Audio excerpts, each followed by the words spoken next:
Good morning, everyone. Bom dia, buenos dias, bonjour. For us here in Brazil, if you are not in Brazil, you're any part of the world, good evening, good afternoon. So, Priscilla, can you share the screen, please? Je vais partager. Okay, merci.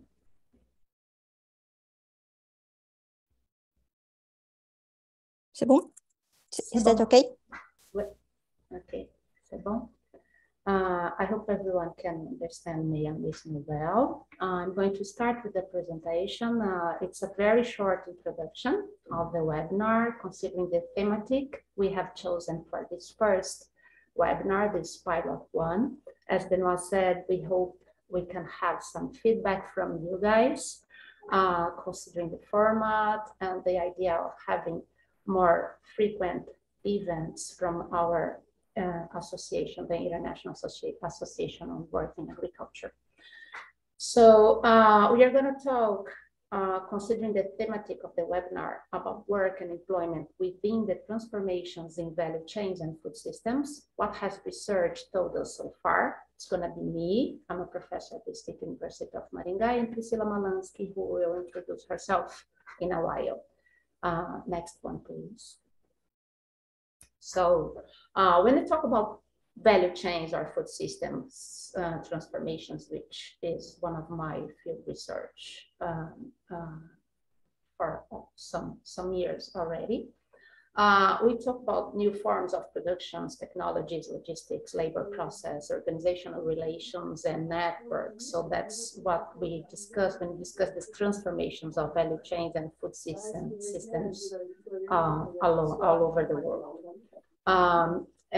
When we consider the mechanisms and strategies for such transformations, we can consider, for example, the search for new markets, and we are talking about value adding, the changes in network structures, and we can talk about even changing positions in the network, and new governance and organizational forms.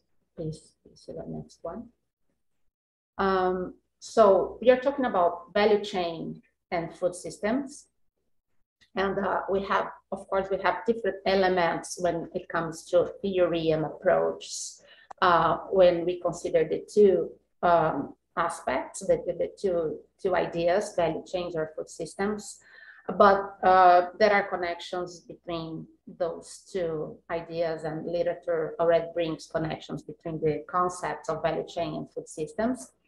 Anyway, we are talking about actors linkages, sequences of activities, value adding, intersection of different elements, and also considering broader aspects, as we can see, we'll be able to see when we have the other presentations, such as food nutrition, food security and nutrition, health, sustainability, and so on. So we are talking about the intersection between food chain and systems, and work and employment issues, such as when we go to literature, we find, for example, labor productivity, decent work, high quality jobs, family farming, work organization, and others. The idea is that when we consider mechanisms and strategies for value chain upgrading or value chain and food systems transformations, we need to consider how that impact and how that depend on work and employment issues, such as those presented here in this figure. Next one, Priscilla, please. So just to give some insights from Paraná State, again, part of some research we have conducted here, but not really well structured yet. But are just ideas that brought us to organize this webinar and listen from experts in the thematic, how it works. So when we consider a family-based dairy farmer going into the production of artisanal cheese, we need to consider from the value chain transformations perspective, we are talking about value adding through differentiation. We are talking about vertical integration towards downstream stages of the value chain, for example, processing and distribution. We are talking about access to new markets and different markets and probably multi-channel strategies. We are talking about changes in value chain design and governance. And how would that decision depend and impact work and employment issues?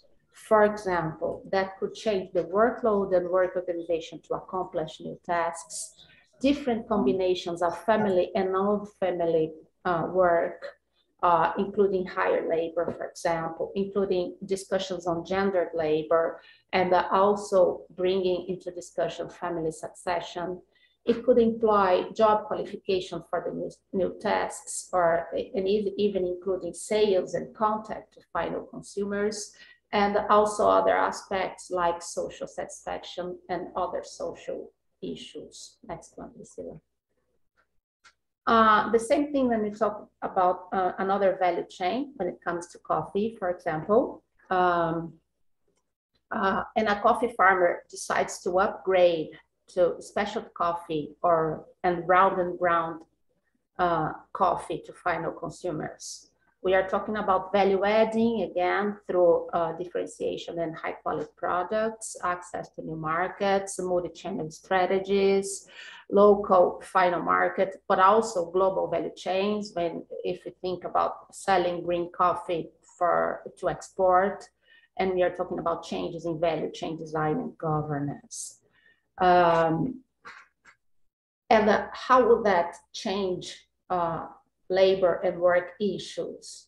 Workload and work organization to accomplish new tasks. Again, labor productivity, different combinations of family and non-family work, gendered work. And here in Paraná, we have examples of women in coffee producing coffee, even for exports, or round and ground coffee to final consumers. Higher labor, family succession, all the other aspects we discussed it before. When it comes to a global value chain, the insertion into new governance forms involving quality requirements and labor protocols and job satisfaction and other social issues. So next one, please. So what we want to say is that literature review on work in agriculture, and Priscilla is going to talk about that, and its relation to value chain approach, review an emergent topic, some of the ideas that I have brought here just now. Strategies and mechanisms transforming value chain and food systems depend and impact on work and employment issues. The topic deserves further research according to our research and according to our discussion. And that's why we brought this webinar at this moment here for the scientific and for the academic and non-academic community. I think that's it. And then the floor is yours, Priscilla. Okay, thank you, Sandra. So I'm Priscilla Malansky. I'm a postdoctoral fellow in the State University of Maringá. And to answer this question, what does the state of art say about labor issues and the relations about labor issues in the value chain? We performed a bibliometric review in different databases, using different databases. Our aim was to characterize the scientific community, developing research about the links between labor issues and agri-food value chains.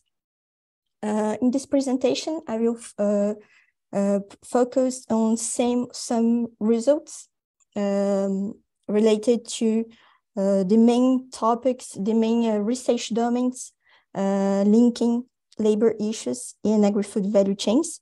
So I would like to invite you to read these papers to see all the results in detail.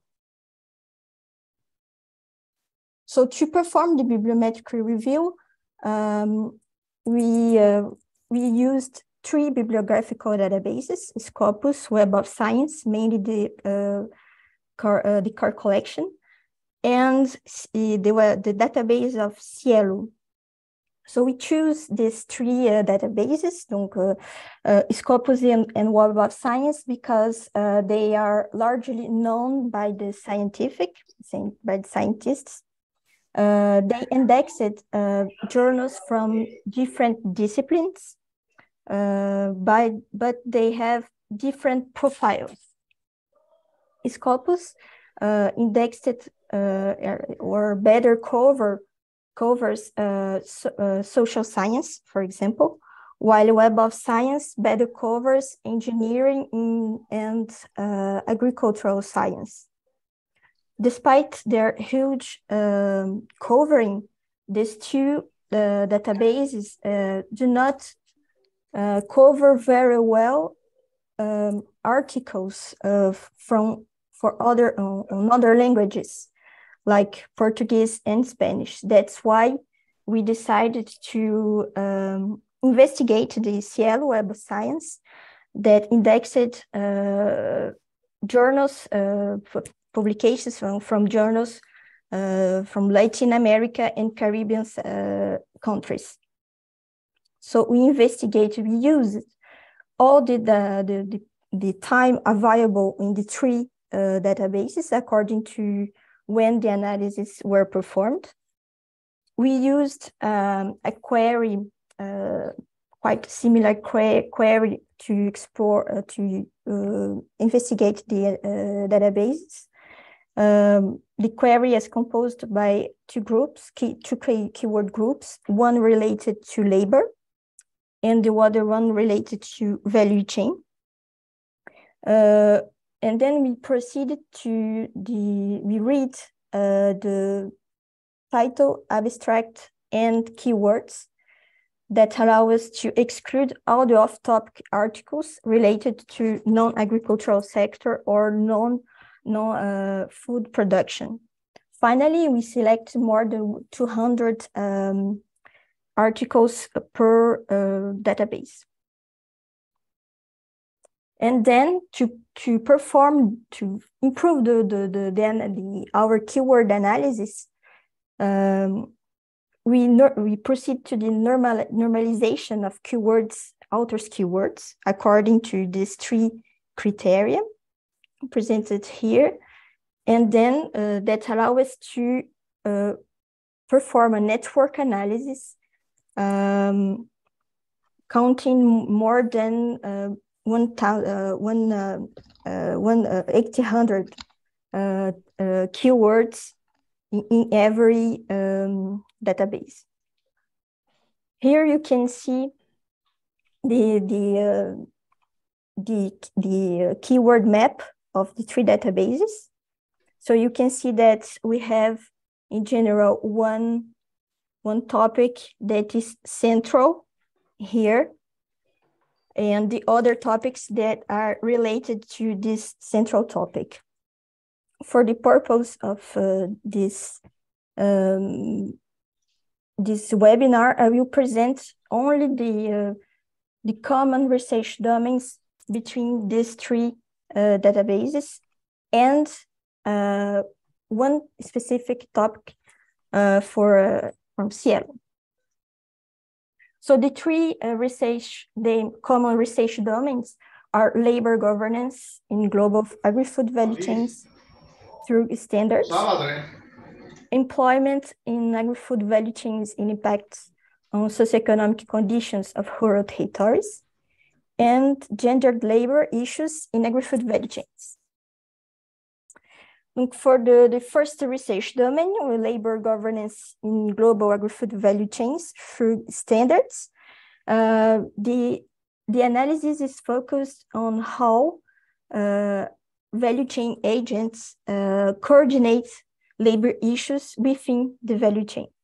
So downstream agents like retailers use social standards to regulate labor.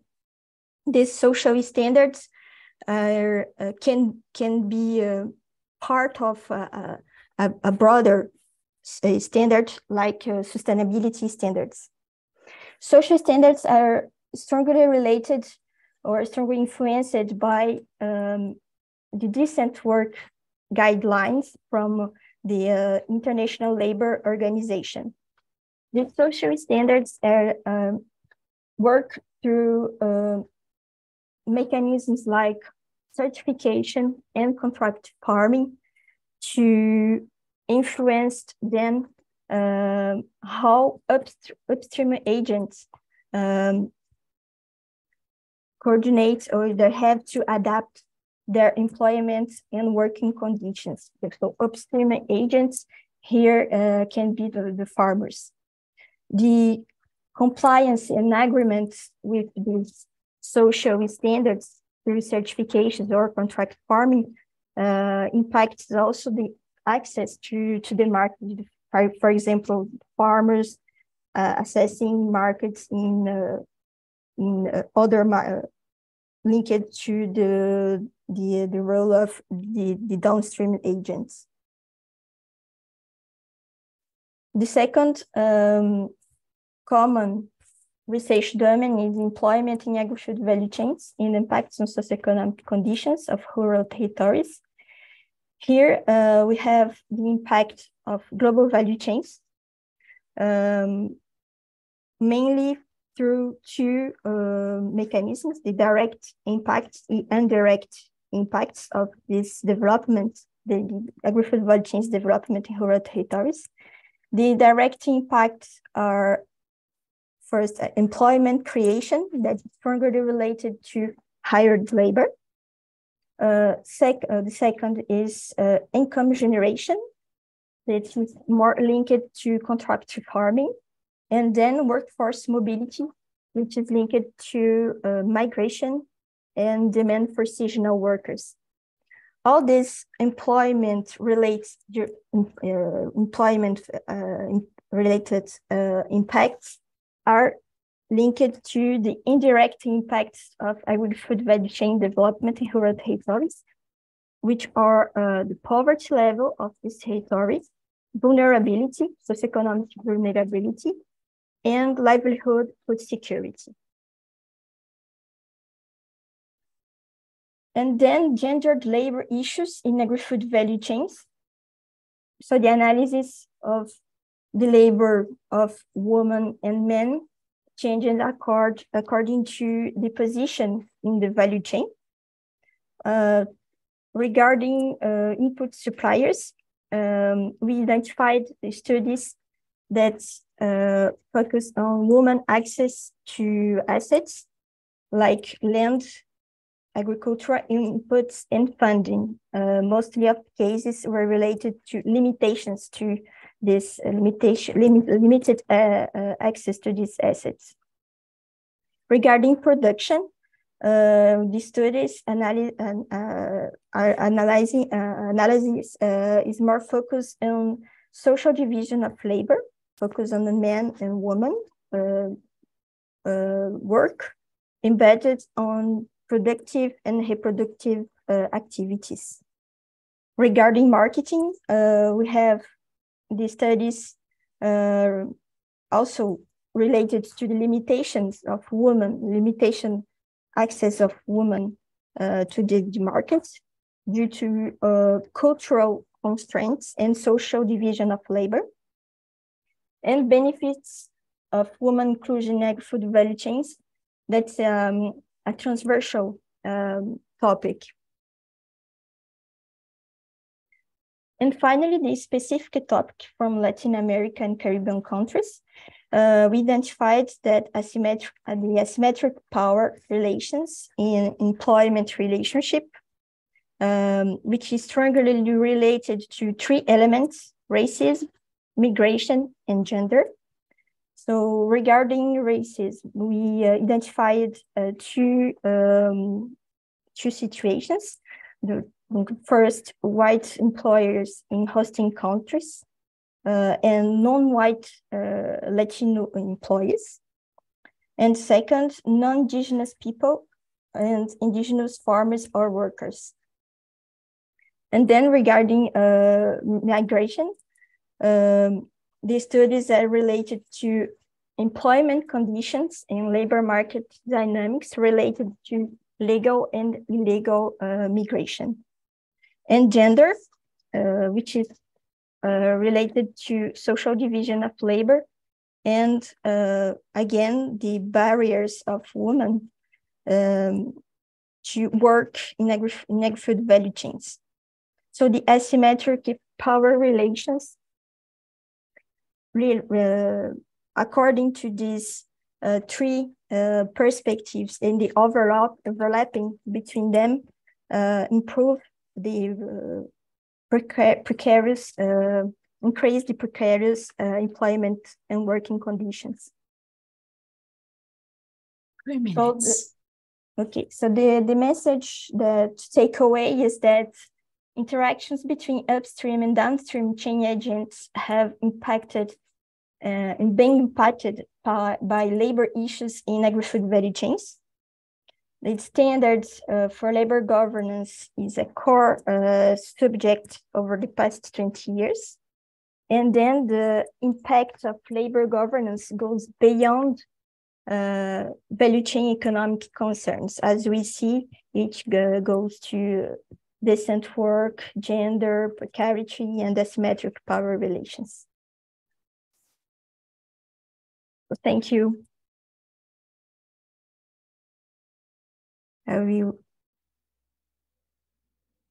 Thank you, Priscilla and Sandra, for this introductive presentation.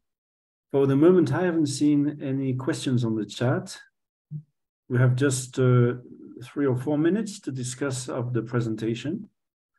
If you want to write something, I will say to the whole community which is assisting to this webinar. Any question? Everything is clear?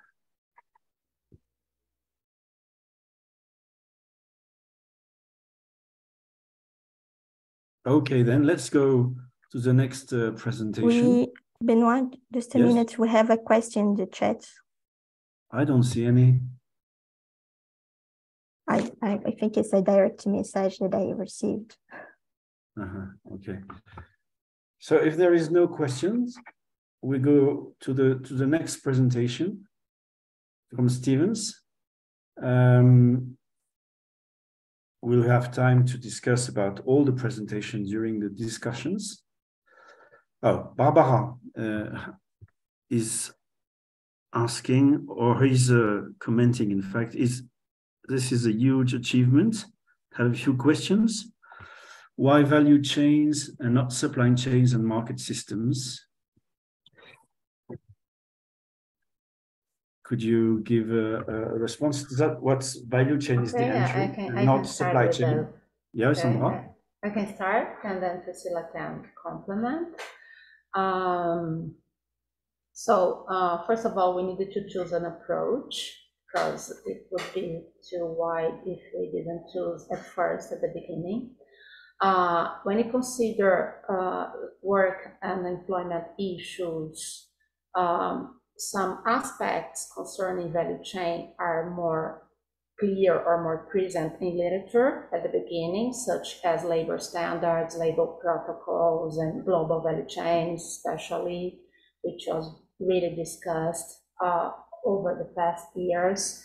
Also, when we consider value chain, we can identify the products we are talking about. So in our keyword map, we could see products like coffee, cocoa, and other products that would be interesting for us to identify in that literature review.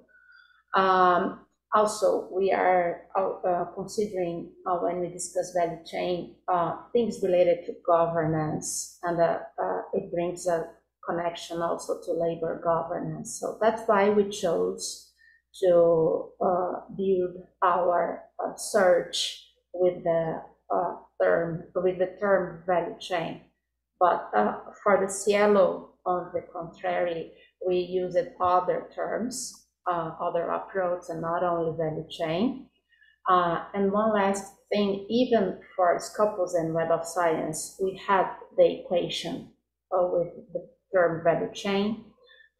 We could also identify many papers bringing food systems and supply chain and global network discussions. So the choice of value chain did not eliminate the other discussions, which was very good for us. So I think that's it. Priscilla, do you have to complement? Thank you, Sandra. There is another question, and now the questions are arriving, but we'll still have 2 or 3 minutes. Is it possible to discuss how working conditions enable insertion into value chains from Amanda, Priscilla, and Sandra? Have you any comments on that? Could you repeat the question, please? Is it possible to discuss how working conditions enable insertions into value chain?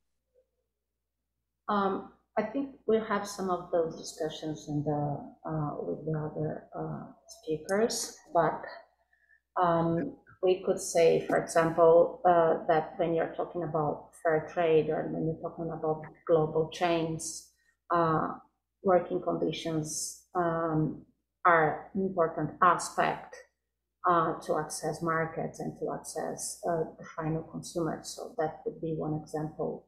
I don't know if Priscilla wants to complement my answer. I think that's it. Labor conditions are regulated by, for example, by standards, and these standards are sometimes important to have access to markets. So I think labor conditions is a condition to access to entry into some value chains.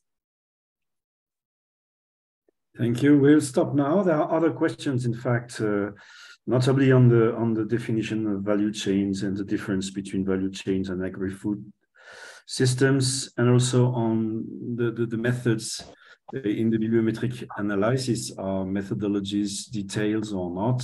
But I think we have no time to consider the reply to this question. So we keep the questions, and in any case, we can go back to these questions during the general discussions. And I open the floor to Steven Zazima now from the Laval University of Quebec for his presentation. What I understand is that you have to write to somebody from the host to ask the question on the chat.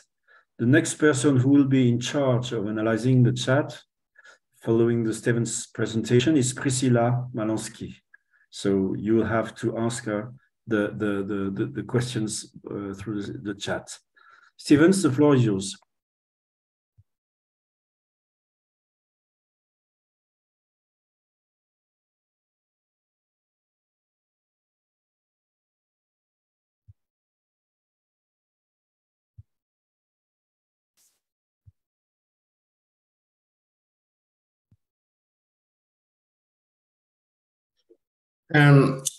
Bonjour tout le monde, je suis...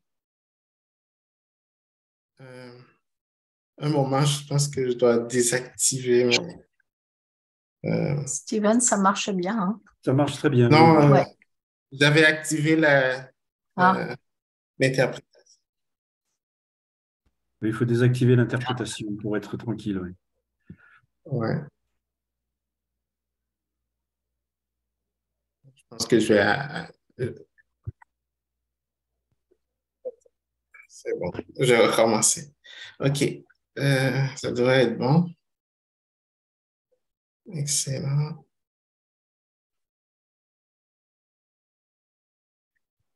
Parfait. Alors, bonjour tout le monde. Je suis content d'être avec vous aujourd'hui depuis le Grand Foire du Québec. Je vais vous parler de travail dans les systèmes alimentaires alternatifs et je vais me concentrer sur le cas des circuits courts alimentaires avec un focus sur l'Amérique du Nord. Alors, je suis Steven Zazima, je suis à l'Université Laval J'y enseigne et je suis sur le point aussi de terminer un doctorat sur les circuits courts dans cette université. Je représente aussi Patrick Mondler qui ne peut pas être avec nous présentement, mais qui aurait aimé être là. Alors, quand on parle des circuits courts, de quoi on parle exactement? La façon la plus simple de le présenter, c'est de voir des chaînes alimentaires dans lesquelles le nombre des intermédiaires est limité. En général, on considère jusqu'à un intermédiaire maximum. Alors, on parle de vente indirecte ou et souvent, ça va être des formes directes de vente du producteur au consommateur. Les formes les plus connues. Excuse-moi, Steven, s'il y a un problème de traduction en anglais, est-ce que les traducteurs peuvent vérifier? Une collègue qui participe dit qu'elle n'arrive pas à entendre la traduction. Si c'est le cas, pour tous les gens qui cherchent la traduction en anglais, dites-le. Et comme ça, on pourra essayer de résoudre le problème. C'est peut-être un problème personnel, hein, mais s'il y a plusieurs... OK. Donc, en fait, il semble y avoir un peu de mélange entre traduction anglais, portugais. Ce ne soit pas le bon canal pour que les gens attendent. Peut-être qu'il faut tester les canaux. Voilà. Désolé, Stevens. OK.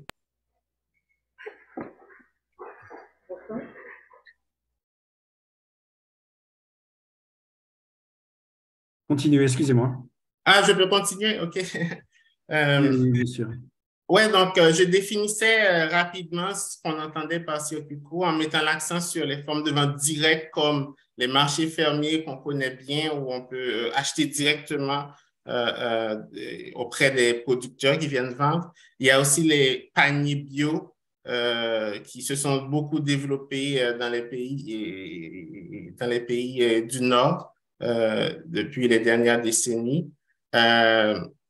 Puis l'autocueillette à la ferme. Je pense que ce sont trois formes de vente directe qui nous viennent en esprit quand on parle de circuit court. Mais il y a aussi des formes de vente indirecte qui se développent, comme l'approvisionnement par les institutions, les écoles auprès des producteurs locaux. Donc, en général,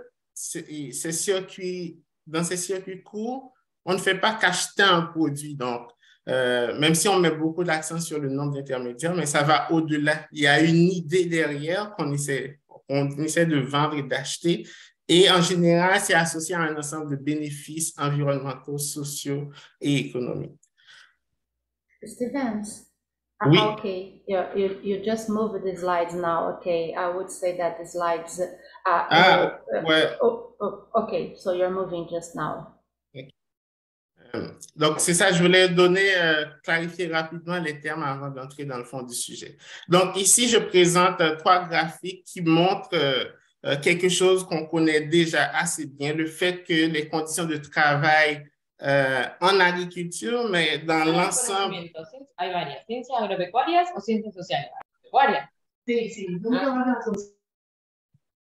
OK. Donc, quelque chose qu'on connaît bien, le fait que les conditions de travail dans l'agriculture, mais aussi dans l'ensemble du système alimentaire industriel sont parfois déplorables. Ici, ces données concernent les États-Unis. On montre que même si le système alimentaire emploi reste encore un très grand secteur d'emploi, quand on le prend dans son ensemble, eh bien, c'est aussi le secteur où le salaire médian des travailleurs qui sont sur la ligne de front est le plus faible. De même aussi, on peut voir que c'est le secteur où, paradoxalement, il y a le plus de ménages qui sont confrontés à l'insécurité alimentaire. On aurait pu citer plein d'autres exemples comme les cas de discrimination, de racisme, mais comme je dis, c'est bien connu et ce sera sans doute assez discuté pendant ce webinaire. Mais moi, je voulais mettre l'accent sur les circuits courts. En général, on les présente comme une alternative à au, au travail en agriculture industrielle, mais pas seulement de travail, une alternative au système alimentaire industriel. Donc, si on les présente comme une alternative, on s'attendrait à ce que les travailleurs soient au moins aussi bien traités que dans le système conventionnel. Et donc, mais malheureusement, ce qu'on constate, et c'est ce que dit cette citation, c'est que souvent, on a tendance à assumer automatiquement que parce que c'est local, parce que c'est un circuit court, eh bien, ça va être forcément meilleur sur tous les aspects. Or, la question du travail dans ces systèmes alimentaires a été peu explorée. Donc, je vais faire ma présentation en 3 grands points. D'abord, je vais parler de qu'est-ce qu'on sait sur le volume d'emploi et la nature du travail dans ces circuits courts alimentaires.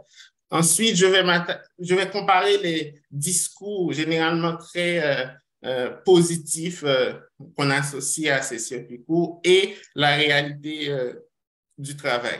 Et enfin, je vais terminer par des considérations sur les questions de genre. Alors, quand on parle de travail au sens large dans les circuits courts, de quoi on parle exactement? Et quand on dit parfois qu'il y a plus, s'il y a plus, eh bien il y a plus de quoi? Dans un premier temps, on pourrait dire que ces circuits courts alimentaires créent plus d'emplois. Par exemple, une étude réalisée par Mondler Logrea au Québec a montré que, eh bien, dans ces circuits courts alimentaires, chaque ferme, en moyenne, génère 4 emplois à temps plein, comparé à la moyenne québécoise en agriculture qui est de 2,47. Donc, c'est dire que c'est intensif en travail et c'est quelque chose qui est assez bien connu et documenté. Ce résultat n'est d'ailleurs pas, on ne le retrouve pas qu'au Québec, et même si en général la qualité des données est limitée, mais c'est intéressant de voir par exemple que récemment, Bermond a pu trouver des résultats similaires, sinon même plus impressionnants, dans le cas français à partir du recensement agricole de 2010. Donc, c'est plus intensif en travail, mais on peut voir aussi que c'est aussi une question de productivité du travail. En général, encore, je cite un autre travail de Mondler et Jean Gagnon, où ils ont montré que, surtout dans la phase de production, eh bien, la productivité du travail mesurée en dollars par heure de travail eh bien, est assez limitée, alors que dans les étapes subséquentes, c'est un peu plus relevé. Il faut considérer que ces circuits courts, en éliminant les intermédiaires, ou beaucoup d'intermédiaires, eh bien, les travaux que faisaient ces intermédiaires, eh bien, on doit les faire. Par exemple, la vente aux consommateurs, en général, un producteur n'a pas à personnellement s'en occuper, mais dans les circuits courts alimentaires, ça va être un enjeu. Une étude récente de Kelmanson, et sur laquelle on va revenir peut-être plus tard, a comparé les offres d'emploi qui étaient affichées sur un site très connu aux États-Unis et qui proviennent du système alimentaire alternatif en général. En général, de fermes en circuit court. Eh bien, ils ont trouvé que les travailleurs dans ce secteur, pris au sens large, pas seulement ceux qui travaillent sur la ferme, mais tous les travailleurs que génère ce secteur d'activité, eh bien, quand ils sont les plus proches du consommateur, par exemple, ceux qui s'occupent des ventes ou des livraisons, eh bien, ils ont tendance à se voir offrir des salaires beaucoup plus compétitifs. Donc, est-ce qu'il y a un lien entre ça et leur productivité du travail plus élevée, comme Mondler l'avait trouvé? Ça reste à explorer. Plus de quoi? Dans les circuits courts alimentaires, on note que ces systèmes reposent beaucoup sur des formes de travail non payées, non rémunérées. Déjà, il y a le travail familial, mais aussi, ces systèmes vont engager des bénévoles, vont pas engager, ils vont utiliser beaucoup le travail des bénévoles. Alors, le travail des bénévoles, c'est essentiellement un travail non payé, mais ce n'est pas parce que c'est non payé que c'est forcément une exploitation. De même aussi, ce n'est pas parce que c'est non payé que c'est automatiquement une alternative à ce qui se fait dans le système industrialisé et capitaliste.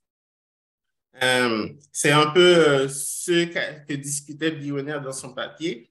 Et il montre en fait qu'on peut distinguer jusqu'à 3 formes de recours au travail des bénévoles. Il y a les agriculteurs peuvent le voir comme un investissement initial dans le but futur de ne plus en dépendre. Ou bien encore, il y a le recours aux stagiaires, qui est vu comme une sorte d'échange. Tu apprends, et bien en échange, tu travailles pour moi. Et enfin, il y a ces bénévoles qui y vont juste parce qu'ils y trouvent du plaisir. Et en ce sens, il y a comme une récompense psychologique qui est associée à ça. Donc, il faut procéder au cas par cas pour savoir si c'est de l'exploitation ou pas. Par exemple, dans le cas des stagiaires, ça peut très vite devenir une exploitation si le stagiaire n'apprend rien, en fait, pas grand-chose. Donc, pour finir, j'aimerais dire que malgré ces problèmes identifiés, il faut noter que les circuits courts alimentaires ont un idéal qu'ils transmettent et qui semble attirer beaucoup de travailleurs et aussi de bénévoles. Ils sont peut-être pas différents, mais ils offrent une promesse de différence, comme l'expliquait Levelli, par rapport à ce qui se fait dans le système conventionnel. Maintenant, je passe à la comparaison entre discours et la réalité. Est-ce qu'il y aurait finalement un écart entre ce que les gens disent et ce que les gens et les impressions des gens en circuit court et la réalité de ce qu'ils font concrètement? En général, comme je le disais au début, les circuits courts alimentaires vont être présentés comme vertueux, comme meilleurs. La politique peut même s'en mêler et donner l'impression de les encourager, d'encourager l'achat local directement auprès des producteurs et tout. Mais comme le montrait Fitting et d'autres collègues dans un travail récent en Nouvelle-Écosse, au Canada, eh bien, il faut se méfier aussi de ces discours-là parce que, par exemple, quand ce sont les politiques qui s'en mêlent, ça ne se traduit pas forcément par un support réel pour ce qui est local. Donc, ils parlent même, ces auteurs-là parlent même de local washing pour décrire cette réalité. Et de plus, la réalité des conditions de travail des travailleurs est souvent ignorée lorsqu'on fait ces louanges. Gray avait trouvé le même problème aux États-Unis, dans l'État du New York, où ces systèmes alimentaires reposaient beaucoup sur le travail des migrants, mais dans les discours qui circulaient, on en parlait très peu. Emerson identifie également des problèmes de qualité du travail. Notamment, il trouve que la plupart des offres d'emploi qui sont affichées pour les activités sur la ferme ou dans la transformation ou d'autres étapes de manufacture, eh bien, en général, ils n'offrent pas un salaire décent, c'est-à-dire un salaire qui couvre les dépenses pour le coût de la vie dans les régions considérées. De plus, ces salaires-là étaient rarement compétitifs. On a aussi, et ça c'est un travail que j'ai mené avec Patrick récemment, on a aussi travaillé sur la satisfaction.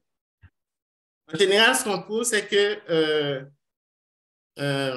les agriculteurs et agricultrices en circuit court rapportent un niveau élevé de satisfaction au travail.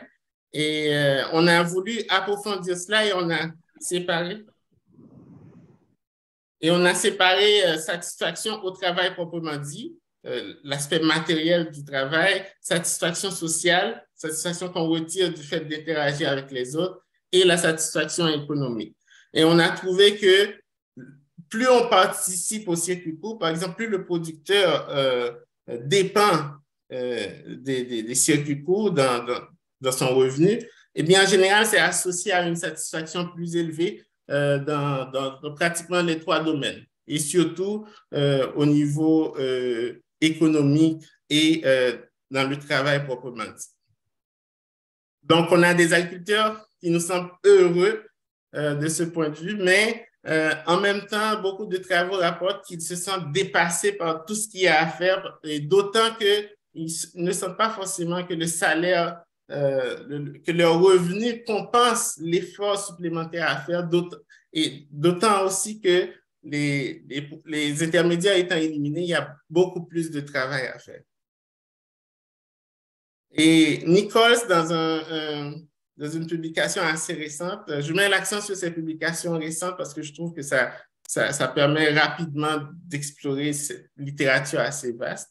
Donc, il manque, par exemple, avec la COVID, on parlait beaucoup de la résilience des petits producteurs, des producteurs locaux et des circuits courts. On en a beaucoup parlé. C'est comme devenu un mot très à la mode. Et il met en garde contre ce discours qui circule parce que selon ces auteurs, eh bien, ça a tendance à masquer le fait que ces producteurs vont parfois jusqu'à s'exploiter eux-mêmes. On parle d'auto-exploitation en sacrifiant, par exemple, leur propre revenu, en ne se rémunérant pas juste pour pouvoir participer à cette mouvance. Une forme emblématique des circuits courts est sans doute les paniers bio, dans lesquels il est possible de s'abonner à l'avance avant même le début de la saison et de payer le producteur. Et c'est une forme solidaire parce que comme ça, on soutient les producteurs dès le début et on leur procure un fonds de roulement. Et ensuite, le producteur pourra régulièrement envoyer une part de sa production aux consommateurs abonnés. Mais on comprend que c'est une prise de risque pour le consommateur parce que si, par exemple, cette année-là, la production est mauvaise, bien, il risque de se retrouver avec moins de produits. Eh bien, malgré les promesses de cette forme solidaire de circuit court, Paul a récemment montré dans une étude aux États-Unis, mais ça reprend finalement des travaux précédents en France sur les AMAP et tout, eh bien, il a montré que la capacité même des ASC, des paniers bio, à vraiment offrir des conditions de travail décentes aux agriculteurs et un revenu décent aux agriculteurs, eh bien, est très limitée. Donc, finalement, est-ce que tout cet écart entre les beaux discours et la précarité des travailleurs, et quand je parle de travailleurs, c'est vraiment au sens là, j'ai à la fois les producteurs en tant que tels et les personnes qu'ils engagent, eh bien, est-ce que cette précarité n'est pas finalement alliée, quelque chose qu'il faut lier à la faible productivité dans les circuits courts? Ça peut être vu comme quelque chose d'intéressant. Par exemple, Mondler, dans leur papier, montrait que ça contribuait au développement local, le fait de générer autant d'emplois, mais on comprend aussi que ça vient avec des difficultés pour les agriculteurs. Et il y a des implications aussi en termes de politique publique. On comprend qu'il ne suffit plus de juste, par exemple, acheter de juste se procurer un produit local auprès des producteurs locaux. Il faut peut-être faire plus attention maintenant aux conditions de travail qu'on est en train d'encourager en achetant avec nos dollars, comme le veut la formule. Puis, ça va être la dernière section sur le genre. Et cette partie est intéressante parce qu'elle nous permet de voir la notion du travail au-delà de ce qu'on connaît habituellement. On va même s'intéresser ici au travail que font les ménages, autrement dit les consommateurs, dans leur maison. C'est ainsi que, par exemple, Castellano a montré que l'achat de produits locaux en circuit court s'accompagne souvent, implique souvent plus de travail pour les femmes qui, encore aujourd'hui, s'occupent beaucoup dans les ménages de ces aspects-là, eh bien, implique beaucoup plus de travail pour les femmes et plus de charges plus de charge mentale pour les femmes. Mais ce qui va peut-être plus nous intéresser, c'est ce que ça implique pour les agricultrices en tant que telles.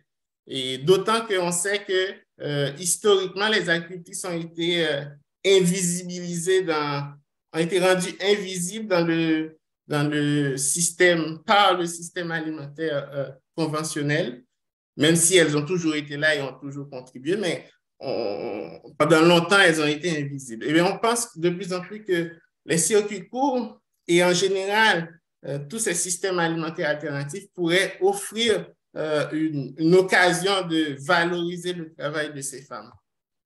On a voulu explorer cela dans une publication récemment parue dans Journal of World Studies avec Patrick.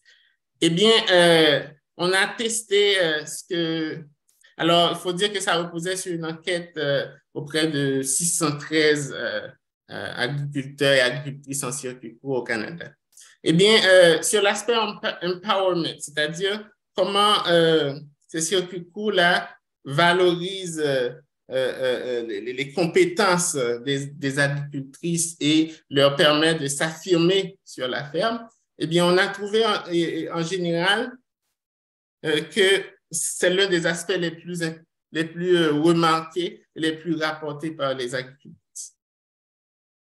La question du care, c'est une question difficile parce que d'un côté, on peut le voir comme le fait que les agricultrices les femmes seraient à une position privilégiée pour valoriser une forme de travail de proximité. Avec la COVID, on a vu que ce travail de proximité était essentiel pour faire rouler la société. Donc, toute cette question de prendre soin par l'alimentation, eh bien, ça a souvent été amené dans la littérature. On a testé, en faisant des comparaisons hommes-femmes essentiellement, si ça se traduisait vraiment dans notre enquête. Eh bien, on a trouvé qu'en général, oui, les agricultrices rapportent des scores, par exemple, pour les items en rapport avec le care, significativement plus élevés que pour les hommes. Mais en même temps, il faut faire attention pour ne pas essentialiser la question. 2 minutes. OK, donc je termine. Donc, le dernier aspect qu'on a aussi testé, on a voulu tester la vision et les valeurs véhiculées par les hommes et les femmes ou qu'ils embrassent en circuit court. Donc, il y avait un certain nombre d'items sur le rôle de l'agriculture selon eux ou selon elles, ou encore leur motivation à faire de l'agriculture. Eh bien, on a trouvé effectivement qu'il y avait une vision distincte entre hommes et femmes sur ces aspects-là. Pour finir, je dirais qu'il faut aller au-delà des suppositions, ne pas juste supposer que parce que c'est des circuits courts, c'est forcément meilleur sur tous les aspects. Il y a des aspects qui sont peu explorés encore, comme la question des standards et des certifications, comment ils peuvent offrir de meilleures conditions de travail. Et il ne suffit pas non plus d'acheter un local ou de s'approvisionner auprès de producteurs locaux pour forcément créer de meilleures conditions de travail. Il faut vraiment faire attention à ces aspects. Enfin, on a besoin de plus de recherche pour avoir des résultats et des conclusions plus claires. Merci beaucoup. Donc, il y a toute une littérature que je pourrais faire circuler après si cela intéresse. Merci, Stevens. Nous avons des questions, quelques questions. La première, l'effet de ne pas ou peu rémunérer les travails dans les circuits courts signifie-t-il, in fine, que ce mode de commercialisation n'est pas rentable?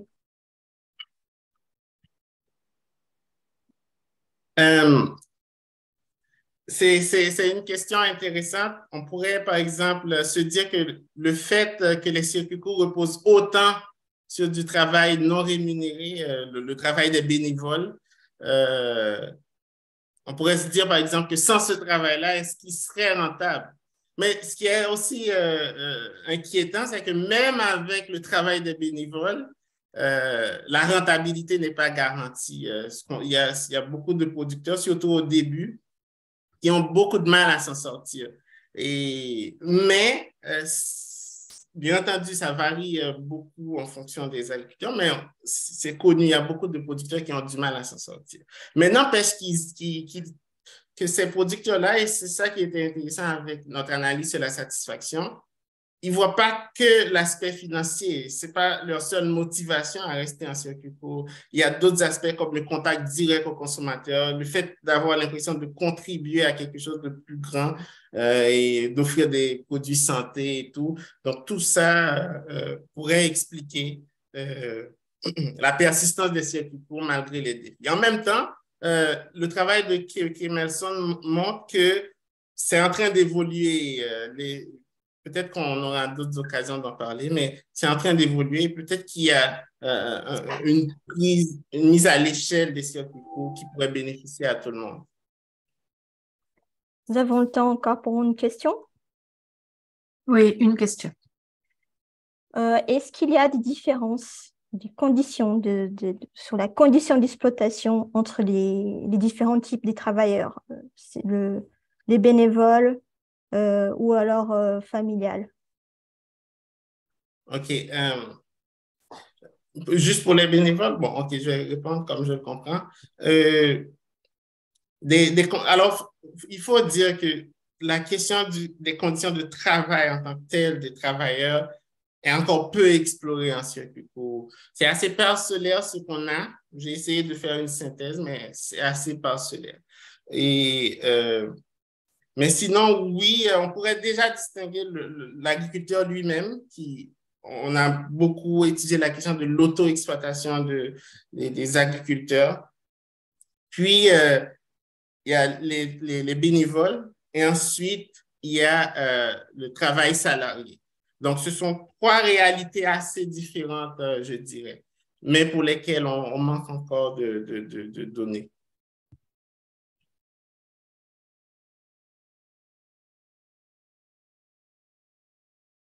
OK, peut-être une petite dernière. Les paiements des paniers avant la saison, ça veut dire prise des risques ou ça veut dire socialisation volontaire de risques?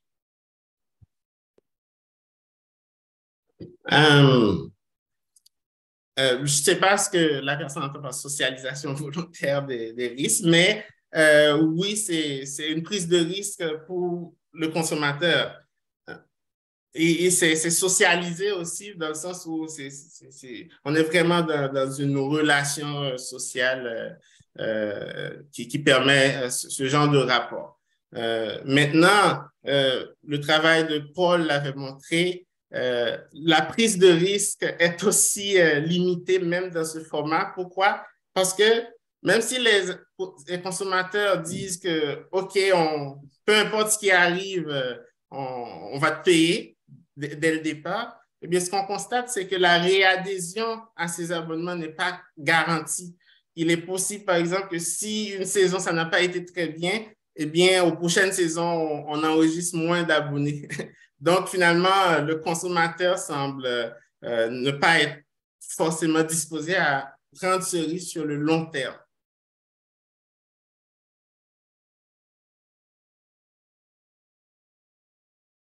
OK. Je crois qu'il faut passer à la présentation suivante. Tu introduis, Priscilla? OK, next presentation. Just a minute. Thank you, Stevens, for your presentation. Merci. Very much, Stevens, for your presentation. And now it's time for the Nicola Jenkins presentation, the adoption of a skills ecosystem approach to transition South Africa's food system to one which is just and resilient. Nicolas, the floor is yours. And for all of you, if you had questions, just send them to Priscilla Malonsky for the next presentation. Thank you. Priscilla. Nicolas. Thank you very much. Can you see my presentation? Yes. Okay, great. Thank you. And thank you very much for this opportunity. It's really interesting listening to the previous two, which was really also looking at the world of work. And this presentation looks at the world of the work, but the implications on some of those dynamics that the previous two speakers mentioned, and particularly looking at skills. So this particular piece of work is set in South Africa. It's where we're based at the University of Witwatersrand. Some of you might know it as Wits University. It's in Johannesburg. And it is situated in the Center for Researching Education and Labor, which tends to focus more on adult learning. And we've got a real interest in sustainability and just transitioning, particularly in South Africa. So it's situated in that.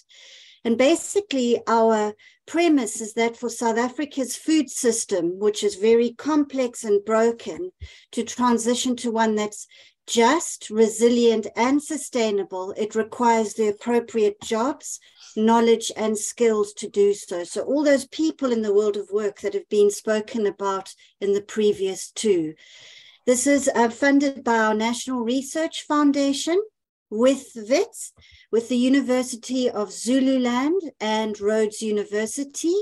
And we've got 5 postgraduate students undertaking their master's and PhD to basically support the theoretical and methodological work around this topic. And we're adopting a skills ecosystem framework to informing skills planning to aid the just transition of South Africa's food system.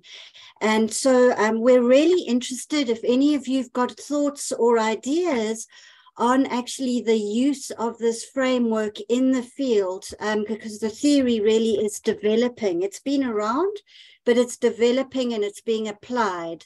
So we're using this opportunity to do that as well in this research to strengthen the theoretical framework. So very briefly, this piece of work and the approach that we have adopted, apologies, there's some noise outside, is we set the students on the path of firstly identifying a local food economic system and mapping it. Then the next level is to look at the skills ecosystem, and I'll take you through all of these. And then the just transition framing, and it touches on many of those dynamics which people have alluded to previously, which are the same in South Africa: race, gender, unemployment, decent work. So on the one side, we've been developing the tools to do this and drawing on the literatures to do that. And then our first phasing of work was very much desk-based, and it's moving into in-field. We've got then the students working on various research cases that are going to, that are sort of using lenses of the framing. So we're looking at the sugarcane sector, and I was really interested in the work done previously on Brazil, and I'd like to put my students in touch with you on that. Looking at school food gardens, aquaculture, small-scale farmers, and food waste and manufacturing, so a nice variety. This will inform skills ecosystem methodology, particularly within the context of sustainable food systems. And then identification of place-based and regional jobs and skills. And I think this is really interesting, as opposed to the sort of general national lens. And it's very much then links into our country's, or to inform our country's sustainable food system national pathway.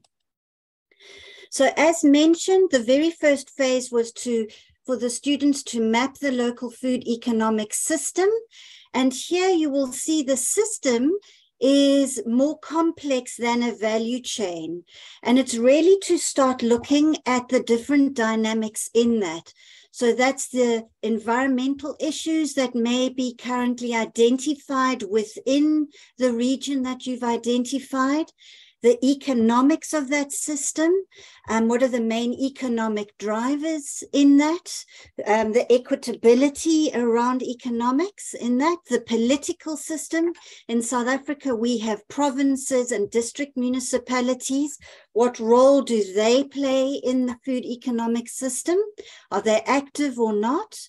Then really critical is the social, and you know Stevens's talk really spoke to that social dynamic. And then you've got health and well-being. So we've got quite a lot of obesity in South Africa, and how does the regional health system feed into that? Are people eating junk food because it's all they can afford? And you can see then how all these dimensions are linked. So just for out of interest, we set a 100-kilometer radius for the students.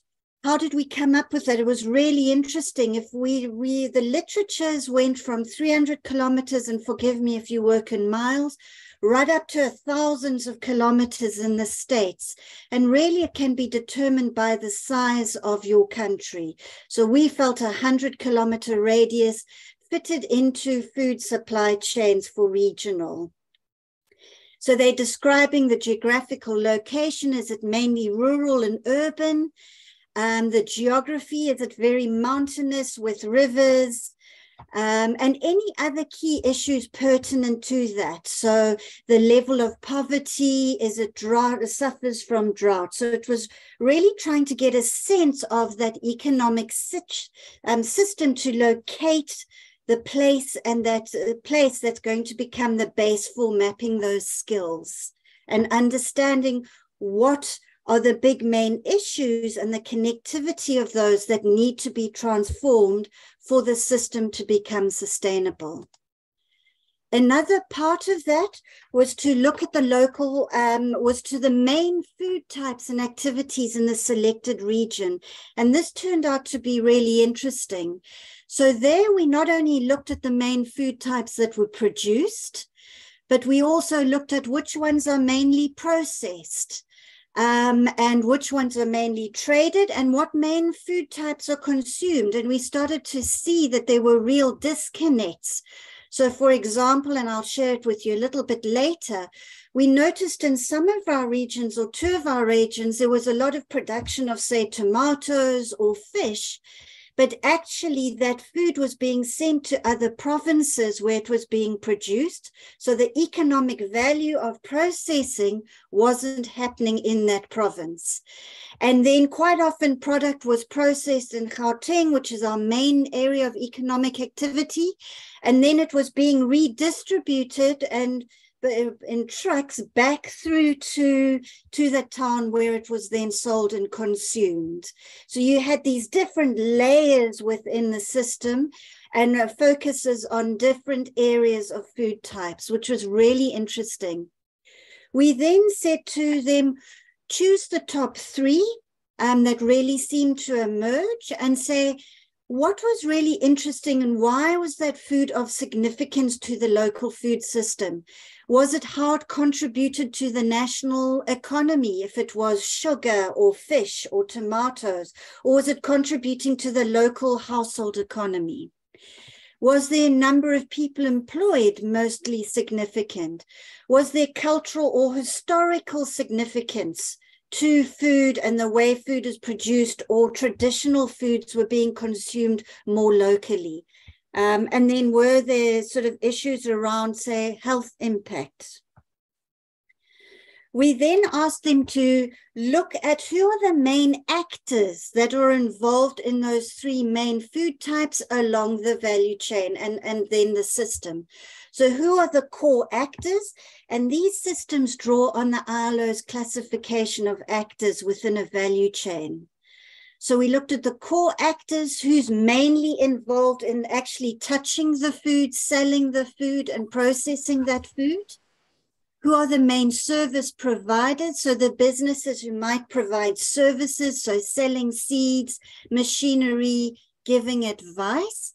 And then you've got source support service providers. So those may be government departments, they may be utilities, legislation providers and policy and unions. And this is a really useful way of getting a sense of who the main actors are. We then moved into, now we developed that picture of what the local food economy looked like, is we then wanted to know where are the people working in that system? Where are they getting their skills from? Where are they developing their knowledge? Where are they learning? And for this, we wanted to understand what the current skill system is offering, and what courses in your region are being offered on food-related skills, and also trying to broaden that to beyond just agriculture, so hospitality, retail, and so on. And this really frames and starts to say to you, this is what is offered. These are the products, the food types that are manufactured and processed. Is there a disconnect? Are there gaps? And then to say, when we start to look at a sustainable future, what are the gaps? So it's really quite interesting. You start to look at the complex level of networks and relationships around the skills system and who's informing it, who's delivering and provisioning it. And it becomes a really interesting lens. So the first exercise to do is to look at policy in that region. So is it provincial policy? Is it district policy? That may start to look at food systems, looking at job creation. So you're really looking at that policy nexus of skills, the food sector, and environmental policy, but at that regional level. And so they had to look at agricultural policy, manufacturing and industrial policy, consumption policy, nutritional policies, and really dig into them and say, how do these policies acknowledge the world of work and skills? And were there big gaps? The next thing for them was to start to map out who are the providers of education and training and skills in your region. And this really started to vary a lot depending on whether you were urban and rural and so on. So they had to look at traditional universities, universities of technology, were they private or public? Your training and vocational education colleges, which are really important for rural areas and community education, and especially in the world of food. Who else is offering training? And I'm sure all of you are very aware that NGOs and international bodies are very keen. And here it's looking at the food-related courses that those institutions are offering, but within that 100-kilometer radius. And that starts to say to you, you know, what are the big gaps? Are a lot of people actually having to go outside of their region to get traditional university education? Or what is the quality of that in the local area through community colleges, for example, for artisanal education, agricultural workers? And then they had to look at the type of courses, you know, their degrees, certificates, what are the partnerships between those in the region? And then start to look at student numbers. And this is all obviously where it's feasible. But I'm sure you're starting to get a sense that you're starting to layer all of this on the food system that you did in the first phase. Something that's really important to skills ecosystem framing is you then, if you look at this diagram, it's called the facilitating verticality. So that's on your left, is you starting to situate the world of work and skills within those higher, the national policy, the national economic context, which is what the first phase did. You then look at who are the main actors, and then you situate the local, so the individual and the skills they have, and you look then at the link and how these are interlinked with each other, if they are at all.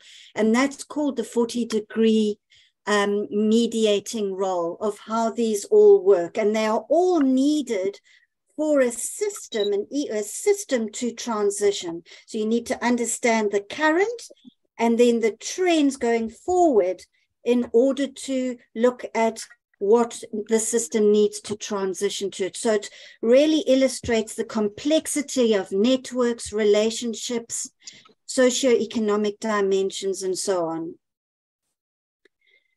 And then we asked them, so that's what we looked at, and then we moved into the just transition.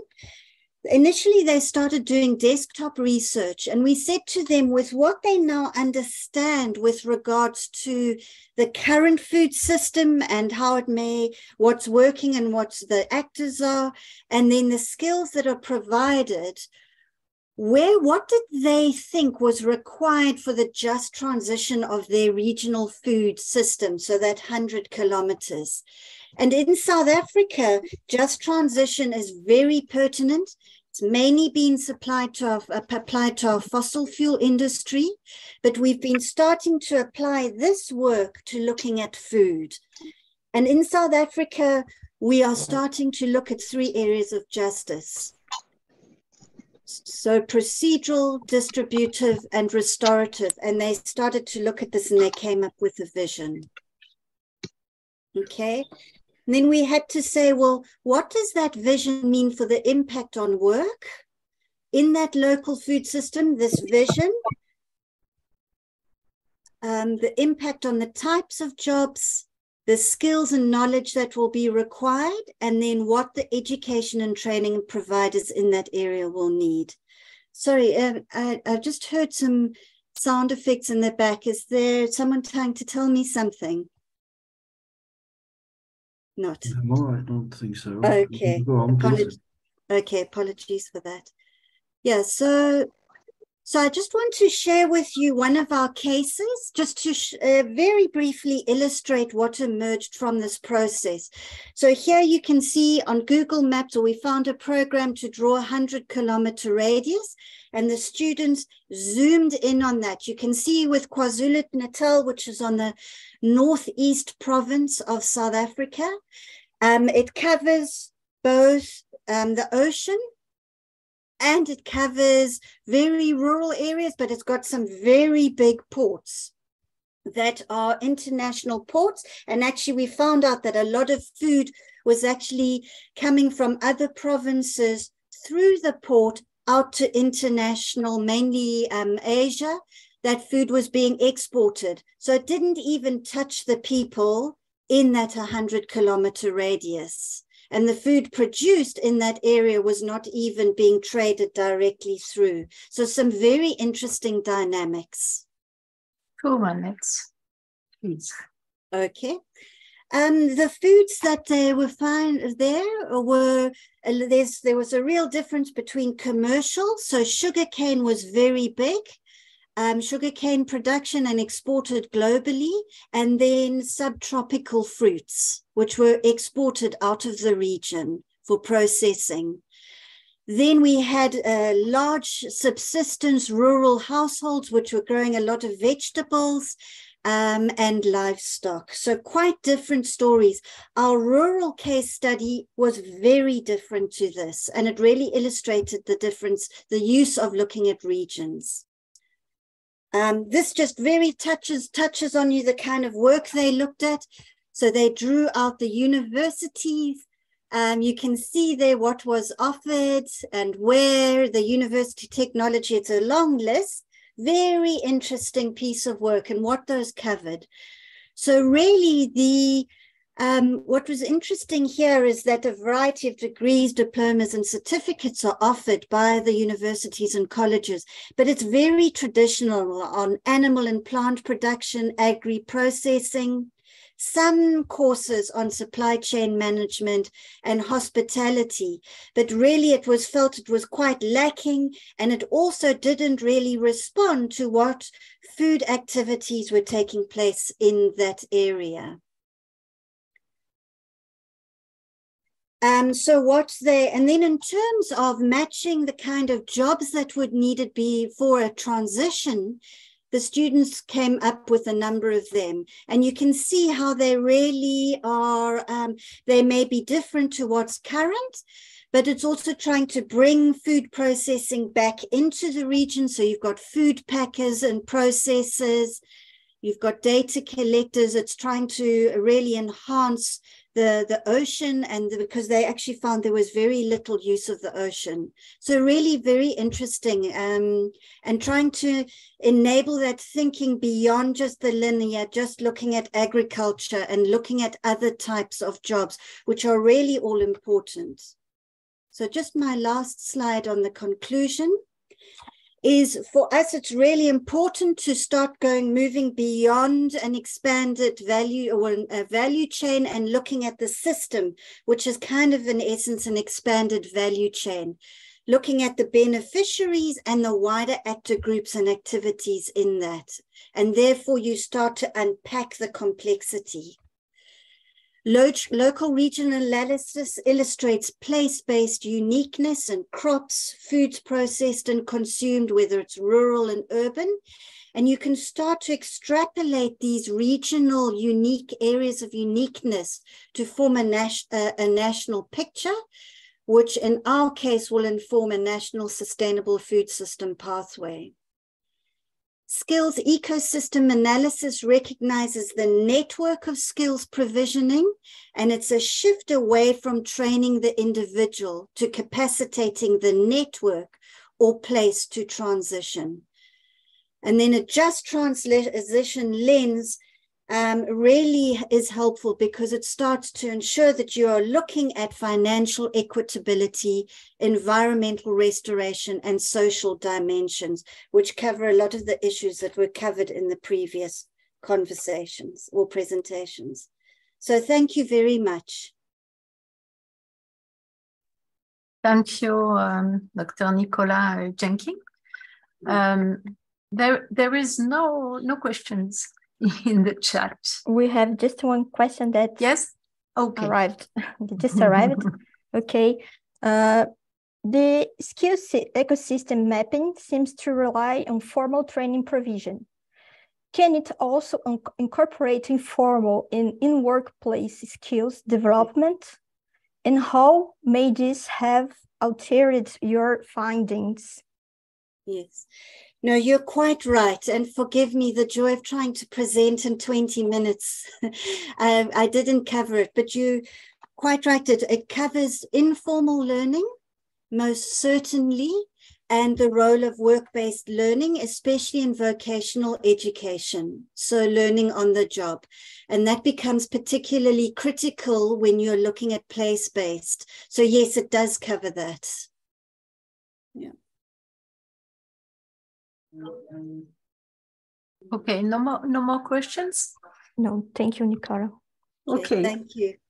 Thank you very much, Nicola. So let's go back to the webinar after this very short break. Stephanie Barrientos, the floor is yours for your presentation. Thanks very much. And can you hear me okay? Yes, fine. Great.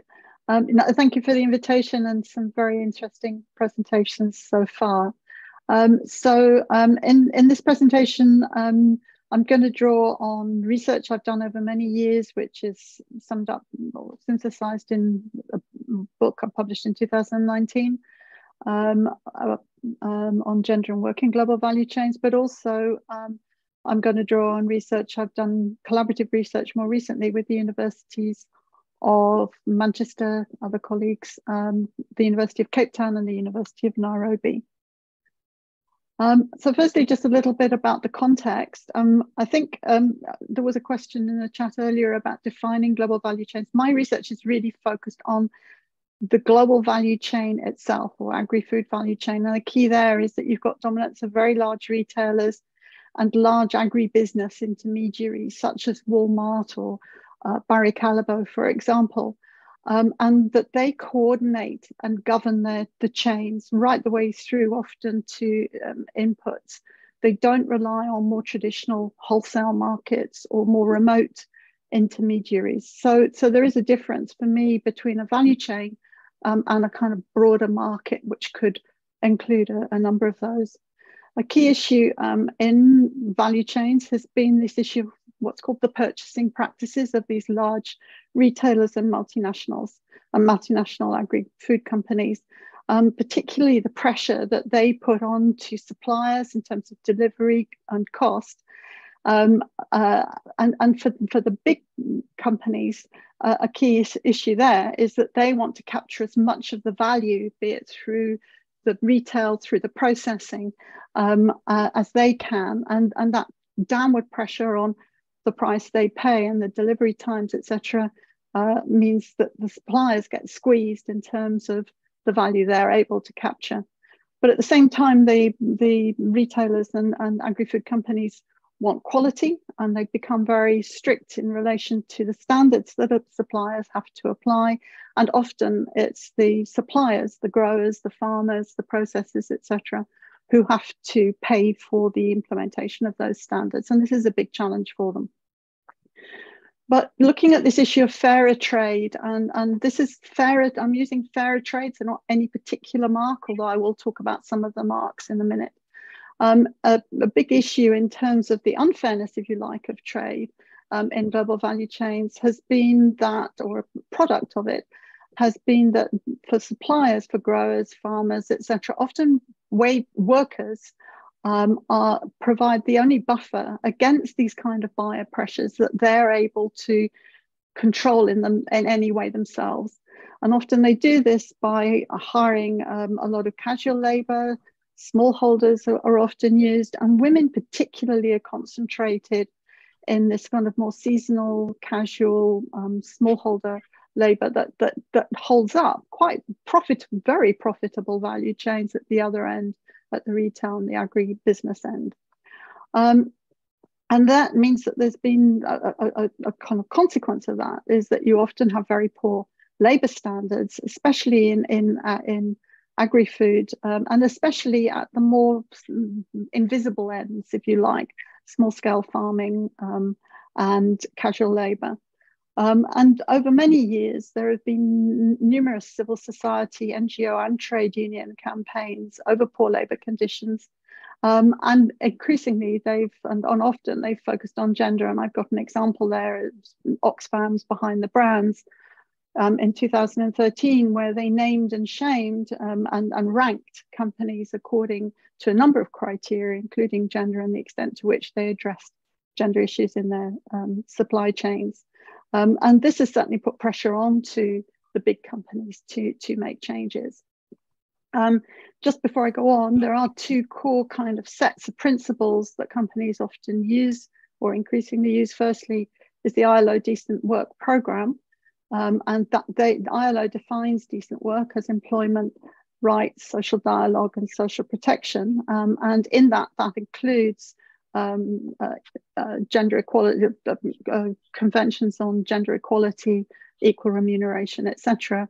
And also the UN, the United Nations Guiding Principles on Business and Human Rights, which are more recent. And those principles say that states need to protect workers' rights or rights, but I'm looking at workers in particular.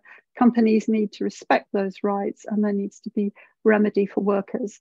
The UNGP only more recently in 2018, I think it was 17 roughly, really began to focus on gender, but I can come back to that. So going back to focusing on the global value chains, the large retailers really have a plethora of private standards. I've just got a few here. Most of the very large retailers and agri-food companies have their own individual company codes, criteria all suppliers have to comply with wherever they are. The few that I've picked out are the few that some will adopt, some won't. These are more multi-stakeholder or standards set by multi-stakeholder organizations, which some companies adopt, but many do. Certainly UK retail, you'll find these standards in all of the key big retailers. So just to go through a few of them and just to think a little bit about the gender dimension, the best known one is fair trade. It's the most recognized mark internationally. It has standards for small producer organizations as well as for hired labor organizations. So it covers both smallholders and it covers wage workers. One of the criticisms of fair trade has been that it's been insufficient in addressing or inadequate in addressing labor in smallholder production itself. But I would also extend that to say, and also unpaid contributing labor of women on farms, which is often being overlooked in most of these standards until very, very recently. But the pressure on fair trade, one of the consequences has been that they've been addressing gender issues much more overtly. They had them implicitly, and already we've discussed issues about difference between reality and what's on paper, but they've really developed much more specific strategies more recently in relation to gender and also in relation to wage labor on smallholder farms as well as on very large commercial farms. Rainforest Alliance is another standard that is often adopted. Some would argue that it's not as strong. It's probably stronger on environment. It's very much that's its focus. It's probably not as strong in relation to labor. And also, again, under pressure, actually, to some extent, from the companies that use the Rainforest Alliance code. They have also developed a gender strategy. I won't go into detail there, but they have definitely now adopted a gender strategy. The two on the next line, the Ethical Trading Initiative and Global Gap Grasp, are codes which have been specifically developed for wage labor, whereas Fair Trade and Rainforest will include them. That's not their primary goal. Ethical Trading Initiative, and there are ETIs in UK, Denmark, and one other, Norway. So the ETI is not itself actually a certification body. It has a base code which draws on the ILO core conventions. It's used by all company members, and there are very large numbers of companies in the ETI in all of those three countries, have to include the base code in their own individual company codes that they apply to suppliers. And you've got gender criteria from the ILO core conventions in those base codes. The ETI, again, has been criticized for not being sufficiently gender focused, and that has changed. It's now got a gender strategy. Global GRASP, Global GAP is Global Good Agricultural Practice, only introduced GRASP, which looks at the risk assessments in terms of labor, largely at anyone who's Global GAP certified, but largely at smallholder level. Global GAP GRASP did not include a gender dimension, but when first formulated, but it has more recently been revised. It is incorporating now the ILO and UNGP criteria, and I would imagine, but I haven't been able to double check, but I would be fairly sure gender therefore is now going to play a bigger role in GRASP, and I certainly think it should, especially given women not only often work as casual labour at smallholder level, but also, as I said, a large number of women workers contributing family labour, which up until now has really not been recognised sufficiently. So it's not wanting to change. Just a minute. There it goes. So that's a kind of broad context, and the research I did certainly up until around 2015-16 was really focused in on global value chain sourcing in the global north, from both within the global north, we've heard about that to some extent already, but also from within the global south. But the context of global value chains is really changing very rapidly. What we've seen over recent years is the rise of South-South trade, especially since the 2008 financial crisis. So whereas previously the dominance of flows was of trade from global south to global north, increasingly it is between countries within the global south. So that's a changing context. Another changing context is the rise of regional and domestic value chains within Africa, Asia, and Latin America. So no longer is it simply companies like Walmart and Barry Callebaut who are dominating and coordinating their supply chains, but also you've got retailers such as, just as an example, ShopRite in South Africa is a South African company, but it also operates, has stores across a number of countries in sub-Saharan Africa. So you're getting these kind of shifts. The question is, do these, these developing or in these expanding rather domestic and regional value chains, do private social standards apply in the same way as they do in global value chains? And the answer from the research so far is mixed. So yes, some retailers, I mean, if you take one example, Woolworths in South Africa, again with stores across sub-Saharan Africa, they apply virtually all the same standards as say Tesco or Marks and Spencer's in the UK. But most of the retailers that we looked at, and this is work with UCT and University of Nairobi, most of the retailers we looked at, we found effectively rely on domestic legislation. That is really what, and they assume their suppliers in relation to labour, they might have private standards in relation to food quality and traceability, but in relation to labour, they just tend to rely on domestic legislation, which in many countries is good. But we also did find that that often in sourcing countries, production for global value chains overlaps with production for the domestic supermarkets. And in that case, effectively, the global standards apply. So therefore, a lot of suppliers supplying domestic supermarkets do apply private standards. And there are a few that even have of the kind of sustainable social and sustainability standards, such as Fair Trade Africa, which is used in South Africa and applies in South Africa and Kenya, and in India, Trustee is a standard in the tea sector that applies to Indian tea sold within India. But these private standards are relatively few. They're a bit more diverse. The reality is that it's labour legislation that really matters. So that raises the question then, what are the implications for workers and particularly for gender issue? And just before I go to that, one thing I should have said previously about private standards is a lot of the monitoring of private standards is done through social audits.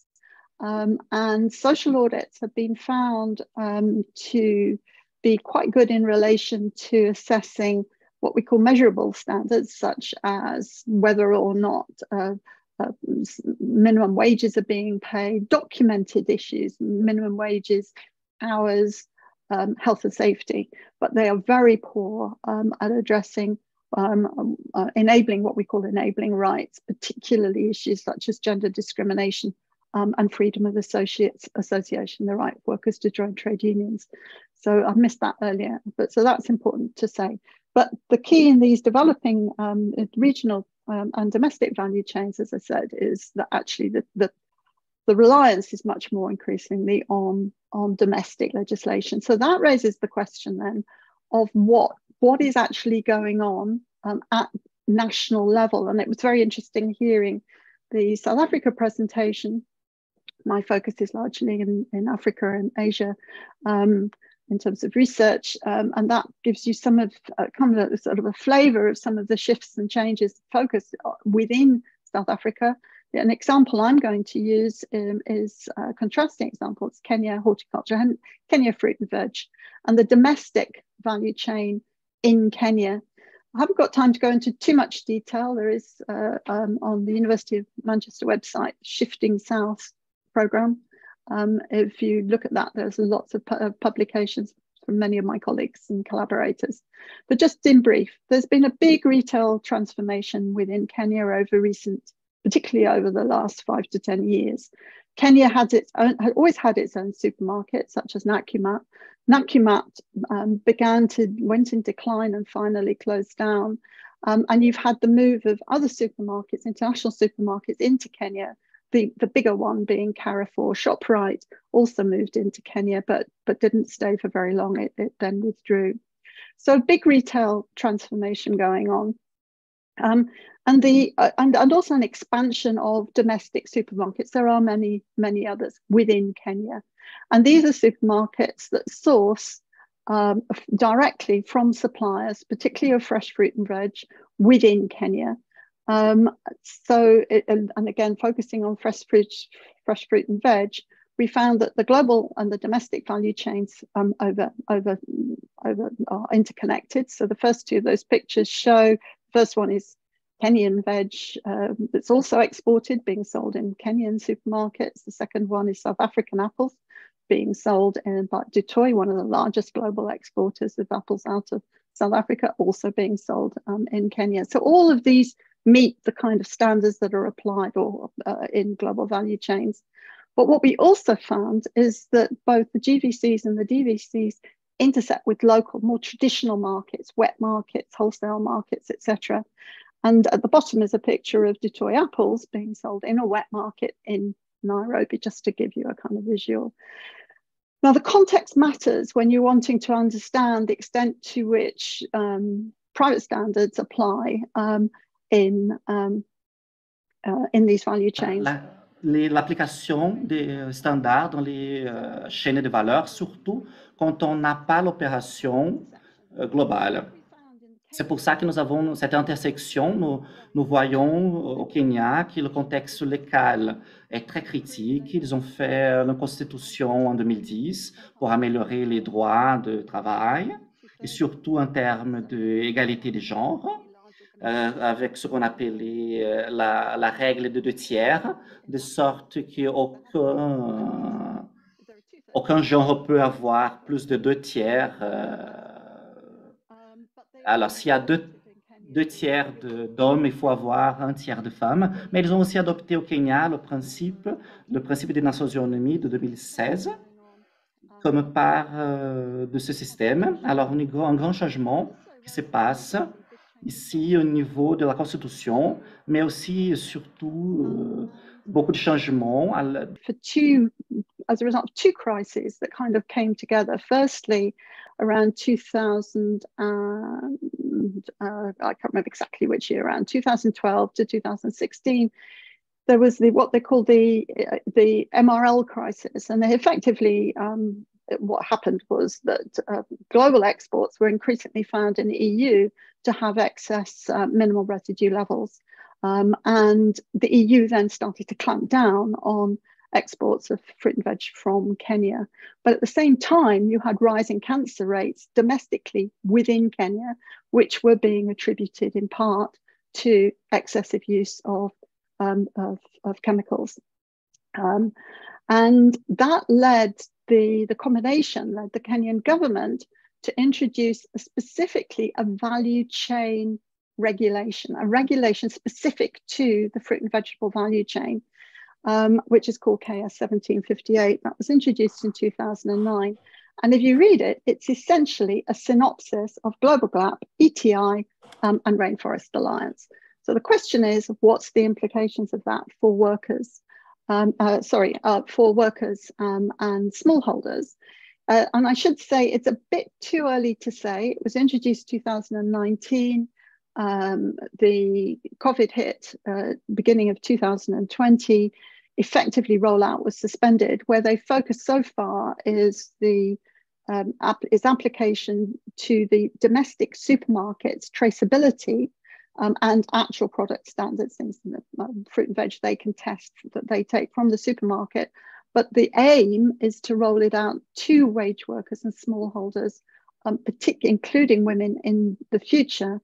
I'll come back to that in a second, what the implications of that is, but it's still early.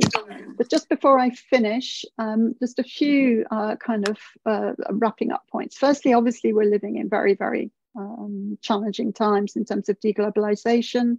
What we've seen are these shifting markets. When you get this domestic value chains, I think public legislation is going to make a big difference. one thing that we did find interestingly on the gender side is that that one of the things the government is insisting on is that to get certified, smallholders have to be organized into small producer organizations of one form or another. And when they are, they have to apply the 2/3 rule. In other words, women have to be a minimum of 1/3 of that organization, and they also have to be in the leadership of the organization. So we are seeing the beginnings, I think, of a change as a result of that combination of private codes, public legislation. But I would so much agree with other speakers when they said there's a gulf between policy and implementation. And I think we've got a long way to go to see what the final implications are on the ground for women workers. I'll stop there.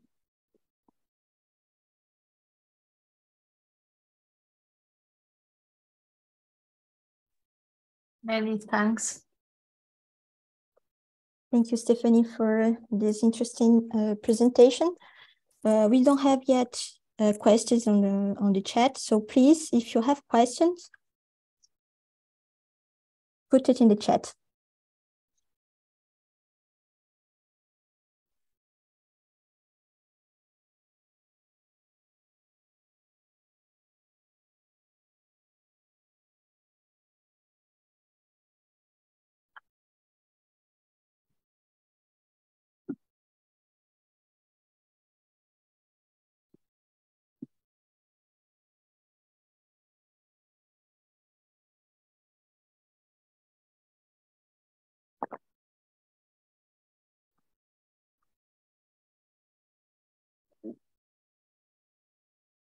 So we have a question. What is about the control of these standards? Sorry, can you repeat that? What is about the control of these standards? By the control, does that mean? What is controlled by the standards? All right, sorry. So the standards on the whole use, the labour standards, specifically the labour, the piece on hard labour, usually focuses on the ILO core conventions. So they cover the right to basic protection, contracts, etc. Minimum wages, legal minimum wages are applied. And this is the sort of minimum that they include. No forced labour, the right to freedom of association, and no discrimination based on gender, race, ethnicity, etc. So those are the kind of minimum, but increasingly they also try to apply the broader decent work program of the ILO, which is both the rights, protection, and voice, so that there is that kind of ability of workers to be able to voice through independent organizations.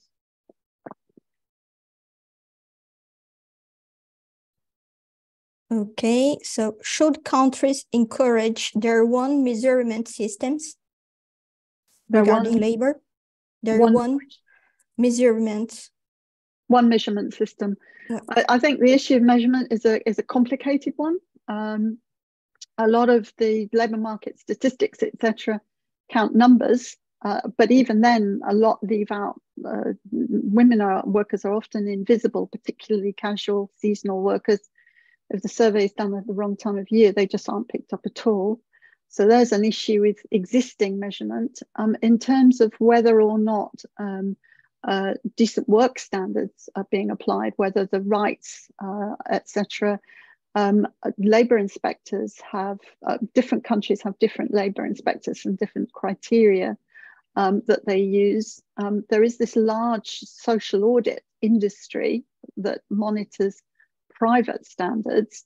So these are private social auditors who'll come and check whether a supplier is applying the Walmart code, for example.